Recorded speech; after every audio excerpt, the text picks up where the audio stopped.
I don't want to focus on the choices, others have done that. I want to talk about why the list is bad and fails to connect to the majority of anime fans. They're just someone's preferences. The problem is IGN thought they could create an easy article and video with considerations way too broad. Did the anime leave its mark on the culture in a meaningful way? Did they influence the industry and genre? And of course, did we just like them? Top 10 lists are very much subjective. When IGN is talking about culture as in what exactly? Being an otaku, or however you like to view it, is not a monoculture. There are many different types of fans. People from the West and East, as well as little groups that make up parts of the culture, have varying tastes. If IGN's main point is to show that in the general anime community, shonen is popular, then they accomplished that, but come on now. Some of those shows have not left large marks, even amongst other shonen, let alone any sort of cultural shift. What exactly differentiates anime culture from the industry and genres in these considerations? There's so much overlap, since something that influences the industry and genres will impact the culture. When talking of anime with cultural impact, where is a single Gundam show at in this list? Without it pioneering mecha as a genre, we may never have gotten shows like Neon Genesis Evangelion, Code Geass, or Fully Cooley that are on the list, but also other popular shows like Darling in the Franxx and Gurren Lagann. At the very least, they'd be severely diminished in quality without the mech elements. Gundam has been putting out shows for 40 plus years, with another one this current season of fall 2022 with The Witch from Mercury. But staying power like that doesn't even constitute a top 25 spot or honorable mention, I guess.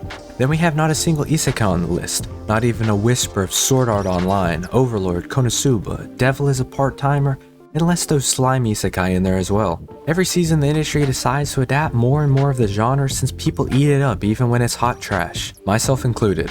It isn't older anime considered majorly influential in this genre. People don't talk about Kyoko or the 12 Kingdoms, they talk about SAO and Overlord. Look at the past 2 years. The Monster and Slime Powers main character subgenres are booming. The sword-wielding black-haired protagonist has been run into the ground. If this isn't considered influential or leaving a mark, then I have no idea why half of these shows on here made IGN's list. I could go on and on about Fate not making the list, the Monogatari season, One Punch Man. The missing anime with bigger impacts can be argued for days and days and get us nowhere.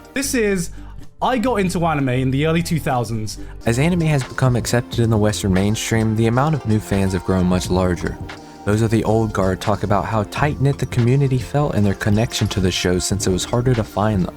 I understand being nostalgic of how it was. Times are different, however, and the biggest takeaway I have from the new fans is that they don't really care to watch the older anime. They don't like the animation. While I don't really mind it, they do, which means a lot of people simply don't relate to the list. The old fans agree on the older shows, and newer fans agree on the new ones. At least them being on the list, maybe not their positions. Bit of a losing uphill battle because there is no perfect list out there. If IGN had said they picked 25 anime of all time they really liked instead of pretending the list was more than that, maybe it wouldn't have gotten flamed so much. Certain as Dragon Ball, Attack on Titan, and Code Geass not breaking the top 10 is insane. In the end, anyone that puts together a list of top anime, it's in their best interest to well define what type of list it is and remain consistent throughout. Let me know what you think of the IGN's top 25 list of all time. As I make different types of videos, let me know what's good and bad. For more videos, subscribe, which helps give me the motivation to create more videos. If you want other people to see the video, like it to push it into the algorithm, and maybe share with a friend that might like it. I know I put out a poll where you chose isekai stuff. I promise, it's in the works. I just also have a seasonal list for fall to start working on as well.